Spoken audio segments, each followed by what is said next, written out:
While stationed deep in the ragged terrain of Helmand Province, Afghanistan, the last thing I expected was a call from home, let alone that kind of call.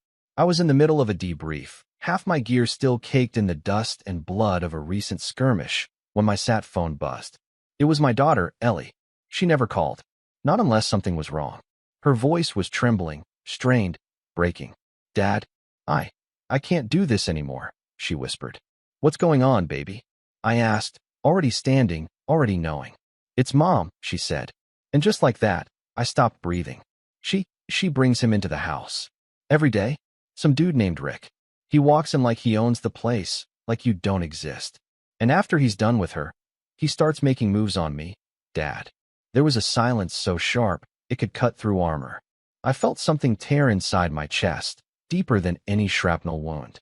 I didn't ask for more. I didn't need to. I requested emergency leave without even waiting for approval. They knew me. They saw my face. They didn't argue. Within 12 hours, I was wheels down in D.C., walking through Reagan Airport with nothing but my duffel bag and the holster pressed under my jacket, housing my old friend, the chrome-plated Magnum. I didn't go home right away. I waited. I needed to see it for myself. So, I parked 2 blocks away, behind an abandoned grocery store, just close enough to watch the house I had built brick by brick, where every memory I had with Ellie was carved into the goddamn walls. 3 days. 3F **ing** days I sat there. Watching. Recording. On the second day, I saw her, Amanda. My wife. My bitch of a wife. Wearing the dress I gave her last Christmas. The one she said made her feel like a real woman. She opened the door, giggling, as a tall, smug, greasy-haired piece of garbage strolled in with grocery bags full of wine and chocolate. Rick. I watched as they kissed in the doorway like they were in some damn movie. Not like she was married to a man who was dodging bullets in the desert for her freedom. I saw him slap her ass as they walked inside. She laughed. And then, the curtains closed. I didn't sleep that night. The third day, same routine. Except this time, Rick arrived earlier. Ellie came home from school and walked in the front door without knowing. 10 minutes later, she stormed out, crying. I broke. I waited until it was dark. Then I entered through the back like a goddamn ghost. The house smelled like wine, strawberries, and betrayal. They were in the living room. Amanda was on top of him, giggling like a college girl, moaning his name like it was a damn song. She didn't even hear me step into the room until I cocked the Magnum. Amanda froze. She turned her head. Her eyes met mine. No fear. No shame. Just annoyance. "Really, Jason?" she hissed, climbing off him and adjusting her robe. "You couldn't call first? Get Ellie out. Now." She rolled her eyes. Rolled her eyes. "Relax," she said. "She's at her friend's house." I needed a break from her little tantrums. I stepped closer. The Magnum didn't shake in my hand. My voice did. She called me Amanda. "From Afghanistan. You brought this into our home. While I was out there killing for this country." Rick stood up. Bare-chested. Arrogant. "Hey man, maybe if you satisfied your wife, she wouldn't need." Bam. I didn't shoot him. But the bullet landed 2 inches from his foot. The glass coffee table shattered. Rick stumbled back, hands up. Okay. Amanda didn't flinch. Not a twitch. She looked at the hole in the floor. Then at me. "You always were dramatic," she said, with venom in her voice. "What? You think you're gonna come in here, act like some war hero, and I'll beg for forgiveness? Please. I've been done with you since Ellie was born. I stayed because it was convenient." I laughed. I actually laughed. "You stayed because you didn't think I'd ever come back alive." She didn't deny it. Rick ran out the door half-dressed. Amanda sat on the couch, lit a cigarette, and crossed her legs like she was waiting for a cab. "You can leave now," she said. "We're done. I'll send the papers. Just sign." I didn't say anything. I looked at her one last time. The woman I once loved. The mother of my child. And I walked out. But this wasn't over. Not even close. I didn't sleep the night I came back. I just sat in my truck, engine off, the cold steel of the Magnum resting on my thigh like a coiled snake, waiting. My mind raced in every direction at once. Amanda's voice echoed in my head. That smug tone, those dead eyes. "You can leave now." She said it like I was some dog who had overstayed his welcome. Nah, this wasn't over. This wasn't even started. I dropped Ellie off at my sister's place in Baltimore. I didn't tell her the full story. Not yet. Just said her mom was going through some things and needed space. She didn't argue. She knew. Hell, she lived it. Once Ellie was safe, I went back to the house. It was empty. Amanda was gone, probably licking her wounds in some motel with Rick, the bottom feeder. So I broke in. Easy. I still had the key. I went room by room like I was clearing a damn house in Kandahar. Every drawer. Every shelf. I wanted the truth. The full, ugly truth. In the nightstand, I found a second phone. Burner. Passcode was easy, her birthday. She's predictable when she's not lying. The messages? They were sickening. Rick. You left the back door unlocked again, LOL. Your daughter saw me. LMAO. Tell her to stop staring. Amanda, whatever. She'll get over it. You're hot. She's hormonal. Not my fault. Rick. We still on for the cabin this weekend. Amanda. Yep. Told Jason I needed a mental health retreat. He bought it like always. I felt my hands shaking. Mental health retreat? I was on the other side of the planet with bullets flying past my ears, and she was playing house with some sleazy gym bro. And then I found the photo. It wasn't even hidden. Just sitting in her email drafts. Maybe she meant to send it. Maybe not. Amanda, in lingerie. On my bed. With Rick behind her. Middle fingers up to the camera. Her caption read, "Still alive, but barely." My vision blurred. I sat down, heart pounding, breath shallow. The woman I married, the one I swore to protect, she was mocking me. But it wasn't just about me anymore. It was about Ellie. I forwarded everything to a flash drive. Every text, every photo, every location ping. I was building a case, one that would bury Amanda in court. Next, I started digging into Rick. No last name in the texts. But I had his number now. And I had friends. One call to my buddy Marcus, ex-Intel guy, now working private security, and I had a name, Rick Dalton. No criminal record, but he had red flags all over the place. Worked as a personal trainer, but listed no clients.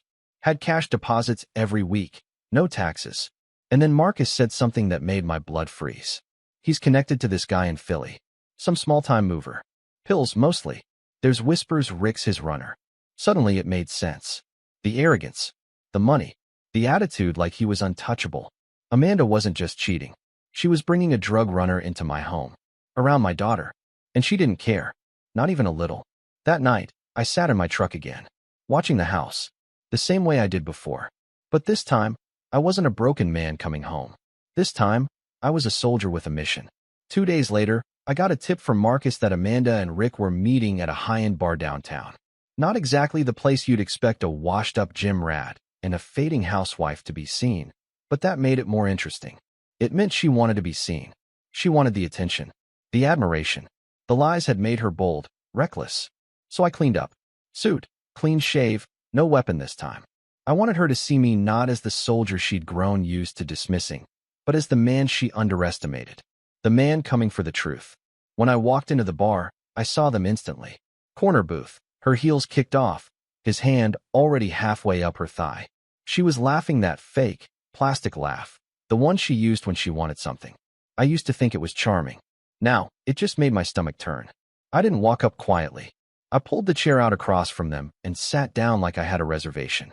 Amanda blinked like she'd seen a ghost. Rick, of course, puffed up like a threatened peacock. "What the hell are you doing here?" she hissed, pulling her dress down. "Too late for dignity. Just wanted to see the stars of the show," I said calmly. "You two seem cozy. Did you tell him you're still legally married? Or that you're living in the house I paid for?" Rick scoffed. "Man, get lost. No one invited you." I leaned forward, eyes locked on Amanda. "Tell him about Ellie's call. Go ahead. Tell him what she said." She blinked fast. A crack in the armor. She was exaggerating. Amanda spat. "Teenagers say crazy things. You know that." I slammed a photo on the table. The one from her email draft. Amanda's smirk froze mid-sentence. Rick leaned in, squinting, then chuckled. "Oh damn," he said. "You got that from her phone? That's impressive, bro." "Don't call me bro." I snapped, my voice low but razor sharp. "You stepped into my home, into my daughter's life, and now you think this is a game?" Amanda rolled her eyes. "You always make everything so dramatic." "I wasn't happy, Jason. You left me alone for years. What did you expect? That I'd wait like some desperate housewife while you played soldier?" "You mean while I served my country?" I said, trying to keep the tremor from my voice. "You served yourself," she said coldly. You were always married to the military. Not me. Not Ellie. So yeah, I found someone who actually wanted to be around. Who touched me. Who listened. Her words sliced deeper than any blade. And she knew it. She twisted that knife with every syllable. You brought a drug runner into our home, I said quietly. You risked our daughter's safety for what? Some back alley thrills. Rick stood up, cocky as hell. You done yet, soldier boy? 'Cause I don't take kindly to threats. I looked at Amanda one last time. Her eyes, empty. No guilt. No shame. Just annoyance. Like I was a problem she wanted out of the way. So I stood. Slowly. Calmly. This is your final warning, I told her. I'm filing for full custody. And if I even hear that he's within 100 feet of Ellie again, I will burn every bridge. I have to make sure you both drown in the fallout. Amanda smirked. You're bluffing. You really think that? I leaned close enough that only she could hear. Then watch me. As I walked away, I didn't look back. But I heard her voice. Don't expect sympathy in court, Jason. You're just another angry vet with a gun and a grudge. She was right about one thing. I was angry. But the grudge? That was just getting started. 2 days after the confrontation at the bar, I thought maybe, just maybe, Amanda would back off. Stay quiet. Let the lawyers handle the mess like adults. I should have known better. Amanda never played fair. And she never played clean. It started with a knock at my motel room door just after midnight. I was halfway through reviewing legal docs when the pounding shook me out of focus. I opened it, expecting the front desk or maybe even Marcus. But it was Ellie, tears streaming down her face. Hoodie pulled up, backpack slung over one shoulder like she'd run away. Dad, I didn't know where else to go. I pulled her inside, heart sinking. What happened? She's losing it, Ellie said through hiccuped breaths. Mom, she screamed at me. Told me I was turning into you. That I was ungrateful. I said I didn't want Rick in the house anymore, and she snapped. I clenched my jaw. Did he touch you again? No, she whispered, eyes darting. But he talked. The way he looks at me, it's disgusting. And Mom doesn't care. She told me if I didn't like it, I could leave. So I did. She reached into her hoodie and pulled out her phone. I recorded it. I took the phone and hit play. Amanda's voice blasted through the speaker. Slurred from wine. Sharp from rage. You think your dad's some hero? He left us. I was alone, Ellie. Alone for years. And Rick's been here. He takes care of me. Ellie's voice, shaking. He's not supposed to be here. He's not safe, Mom. I don't care. If you can't live with the way things are now, then get the hell out. Click. Recording ended. I closed my eyes, fighting the fury in my chest. This wasn't just betrayal anymore. This was war. I texted Marcus the audio. Told him to keep it safe. I'd meet it in court. The next morning, Amanda struck back. I got served. A court order, temporary restraining order, against me. Amanda claimed I'd threatened her and Rick with a gun. She called me unstable, violent, and emotionally erratic. She even said Ellie was afraid of her father's rage. I laughed. Laughed so hard I nearly punched the wall. She's weaponizing the system, I said to Marcus over the phone. She's twisting it all. She's desperate, he replied. Desperate people make mistakes. Let her dig her own grave. Just stay clean. But Amanda wasn't done. Later that day, Ellie got a text. It was from her mom. You're choosing him over me? Fine. Don't come back. You're dead to me. Ellie handed me the phone, hands trembling. I hate her, she whispered. She used to be different. Before Rick. Before everything. I wrapped my arm around her, trying to hold myself together. Because inside, I was falling apart. Amanda had thrown away her daughter like garbage just to protect a man she barely knew. A man who, by all accounts, was using her. She didn't care about family, or safety, or truth. She cared about pride. And now she was dragging Ellie through hell just to win a fight she started. That night, I sat in the motel parking lot with the Magnum beside me, engine running, mind racing. It would have been easy to do something stupid, to end it all with one loud, final gesture. But I didn't. Because Ellie needed me. And Amanda? She was about to learn that you don't cross a man who's already lost everything, but still has something left to protect. By the end of that week, I had already met with my lawyer 3 times.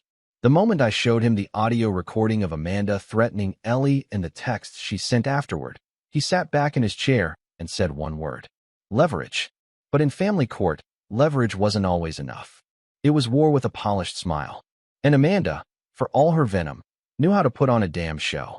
The first court hearing was scheduled for Friday morning. Ellie and I were both called to testify.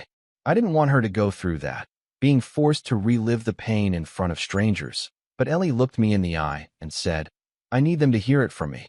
Not from papers. From me." She had more courage than most grown men I knew. We walked into that courtroom like a united front. Amanda was already there, sitting next to her smug, overpriced attorney in a tailored suit, her hair pulled back like she was going to a job interview, not a custody hearing. She even had on pearls. Pearls, for God's sake. When she saw Ellie with me, she gave her daughter a fake little wave. Ellie didn't even flinch. Good.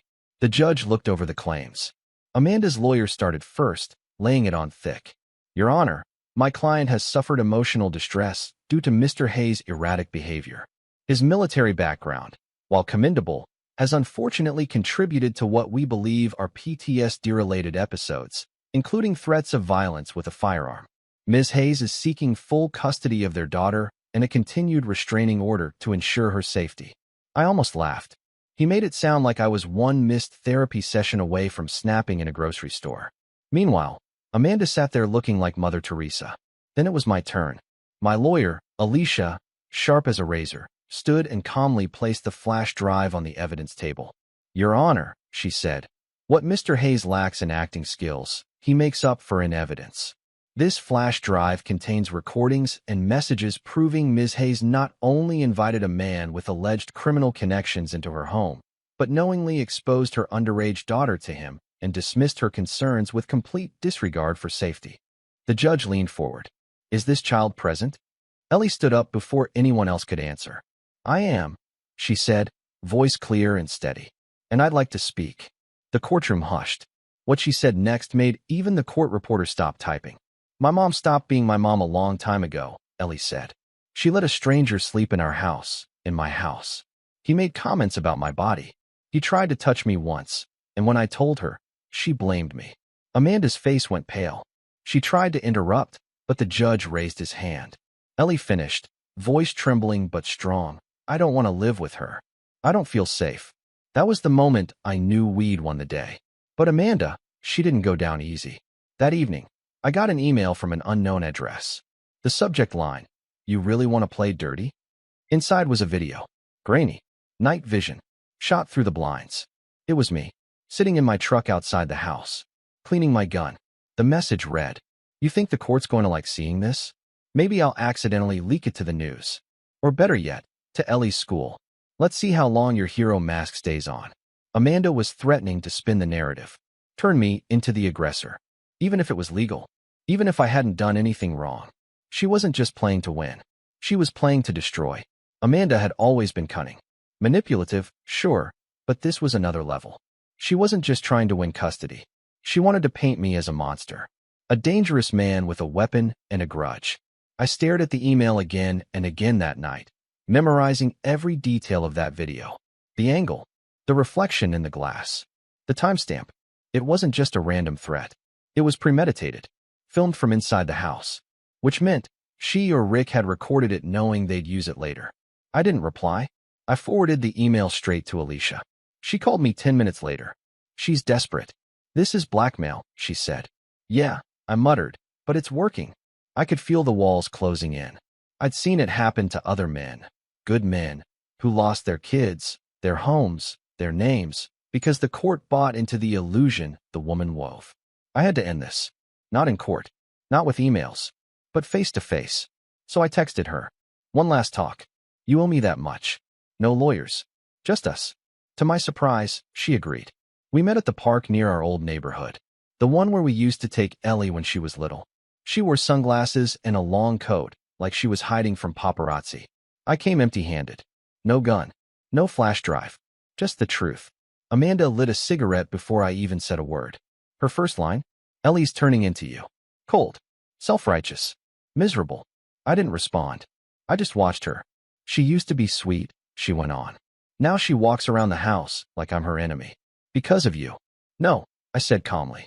"Because of Rick." She flinched. "Tell me something," I said, stepping closer. "What's so special about him? Really, what is it? The danger? The thrill? Or does he remind you of someone you used to be?" Amanda didn't answer. She just kept dragging on that cigarette like it was the only thing keeping her from snapping. You weren't always like this, I continued. There was a time you cared. About Ellie. About us. Now you're threatening to leak videos of me cleaning my gun. After everything I did to protect this family. You call that protecting? She snapped. You left. You were never here. You loved that uniform more than me. More than your own daughter. I left to give you both a future. A house. Safety. Stability. I didn't want stability, Jason, she screamed. I wanted passion. Fire. I wanted to feel wanted, not like some box you checked off before deploying again. And there it was. The truth beneath it all. She wanted chaos. She missed it. Rick gave her that. With his illegal money, his fast life, his lies. She was addicted to the fantasy. And she didn't care who burned because of it. You know he's using you, right? I said. He's tied to dealers. We have proof. He's going to drag you down, Amanda. He already is. He loves me, she said, voice cracking. No, I replied. He loves what you can give him. A roof. A shield. A cover. Her face shifted, just for a second. Doubt flickered behind her glasses. Then it vanished. Maybe that's all I'm good for, she whispered. I paused. Because in that moment, I realized something. Amanda wasn't evil. She was empty. Hollowed out by years of pretending. Of needing to feel important. And Rick, he filled that void like poison in a glass. Sweet. But lethal. You're going to lose her, I said. You keep this up, and Ellie will never come back. She didn't answer. Just turned and walked away. But not before she said one last thing. If I'm going down, I'll take you with me. I knew Amanda was unhinged, but hearing her say she'd take me down, if she went under, it hit differently. She wasn't bluffing. Not anymore. And with Rick wrapped around her like a viper in heat, she wasn't just dangerous. She was armed with stupidity and a man who had everything to lose. I didn't sleep that night. I stared at the ceiling of my motel room, running every possible outcome through my head. And for the first time since I'd returned from Afghanistan, I wasn't thinking like a soldier. I was thinking like a father with his back against the wall. The next morning, Marcus called. I dug deeper, he said. Rick Dalton isn't even his real name. What? I sat up in bed, my pulse spiking. His real name's Derek Morales. Changed it 3 years ago after a drug bust in New Jersey. He flipped on 2 dealers to get a lighter sentence. He's been hiding out since. But get this, he didn't just run. He stole something. I held my breath. Cash. A lot of it. From the crew he ratted out. Word is, they've been looking for him. Quietly. Carefully. Everything started clicking. His paranoia. The cameras Amanda had suddenly installed in the house. Her sudden obsession with privacy. The way she always looked over her shoulder in public. Jesus, I whispered. She doesn't even know. She might, Marcus replied. She just doesn't care. I hung up and immediately drove to the courthouse. I needed to update Alicia. This changed everything. A man hiding from a cartel or gang was not someone fit to be around a child. But Amanda beat me to it. She filed an emergency motion that morning claiming I was mentally unstable and emotionally violent. Said she was scared for her life. She even submitted a new video, me outside the house again, pacing, holding my phone, looking agitated. It was cut, edited, and stripped of context. She was trying to bury me before I could even speak. And then I got another email. Anonymous sender. Subject, you like surprises? The attachment was a photo, Rick or Derek, shirtless, holding Ellie's school ID in one hand and giving the middle finger with the other. Behind him, my house. The hallway Ellie walked through every morning. The message read, one word from me and she disappears. Stay in your lane, soldier. That's when I snapped. I drove straight to the house. I didn't care about the restraining order. I didn't care if they called the cops. I wasn't going to let this go another second. Amanda answered the door, barefoot, wine glass already in hand. It was 11 a.m. She opened her mouth to speak, but I pushed past her. I'm done playing, I said. Where is he? Jason. Where is he? Rick came down the stairs in boxers, like he owned the place. Man, you really don't know when to quit, huh? I grabbed him by the throat and slammed him into the wall. Where did you get my daughter's ID? Answer me, or I swear. Amanda screamed, trying to pull me off. Rick just laughed. It was a joke, man. Chill out. She probably dropped it, and I found it. Damn. You took a picture with it. Threatened me. Threatened her. That wasn't me, he spat. Someone's messing with you. I let go, breathing hard. eyes locked on him. "You're already in a deep hole," I said. "And you're too dumb to realize the dirt's about to start falling." Amanda slapped me, right across the face. "Get out," she screamed. "You're insane." I looked at her, stunned. "He's a marked man. You're harboring a thief. And you don't even care. What happens when they come for him? You think they'll spare you?" She blinked, hesitated. "Get out." I didn't argue. I walked out. But this time, it wasn't retreat. It was strategy. Because if Amanda wouldn't listen to reason, maybe the law would finally catch up to her mistakes. Court was set for Friday. Final custody hearing. Full review. No more emergency motions. No more whispered accusations. Just cold, hard truth. And this time, I came prepared for war. I walked into that courtroom with Alicia at my side, dressed like I was giving a eulogy to the man Amanda once pretended to love. No more rage in my chest, just precision. Controlled fire. Amanda was already there, perfectly manicured. Her lips were a shade too red, like she needed color to distract from the rot underneath. Rick sat in the back corner, arms crossed, trying not to look like a criminal. He failed. The judge entered, stern-eyed and silent. Papers shuffled. Time moved slow. Alicia stood and delivered the first blow. "Your Honor, before we begin, we'd like to introduce new evidence." A flash drive. A sealed envelope. 2 affidavits. This contains verified documentation that Mr. Rick Dalton is, in fact, Derek Morales, who entered witness protection after stealing nearly $200,000 from an East Coast drug ring in 2021. We've confirmed through law enforcement contacts that there is still an active inquiry involving his whereabouts. Gasps. Whispers. Amanda turned her head slightly, a crack forming in her polished mask. Alicia wasn't finished. "We've also included a photograph sent anonymously to Mr. Hayes, featuring Mr. Morales holding the minor child's school ID in a threatening pose. A clear act of intimidation, implying harm." Amanda shot up from her chair. "Objection. That photo was fake. We don't know where it came from." "Sit down, Ms. Hayes," the judge snapped. Alicia slid the final piece across the table. "And here are the original text messages from Ms. Hayes' second phone, submitted voluntarily by the child, Ellie Hayes. They indicate clear negligence, psychological abuse, and a refusal to remove a known criminal from the home." Amanda stood frozen. Her mouth opened, then closed. No words. The judge sighed and leaned forward. "Ms. Hayes, do you deny allowing Mr. Morales to reside in the home you share with your daughter, despite being informed of his criminal background?" She hesitated. "I didn't know," she muttered. The judge raised an eyebrow. "So the cameras you installed, the sudden phone number change, the emergency motion filed the same day your husband requested a background check. All a coincidence." Silence. I wanted to feel alive again. Amanda finally whispered, her voice cracking. "Rick made me feel that. I didn't think it would go this far." "Your Honor," Alicia said softly, "my client did."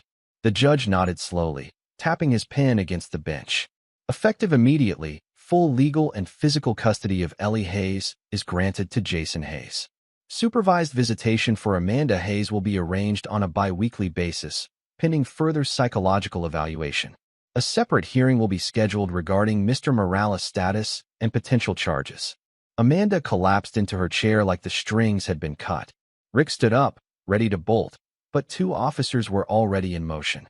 As they reached him, he muttered something under his breath, something about Amanda ruining everything. She didn't even look at him. She looked at me.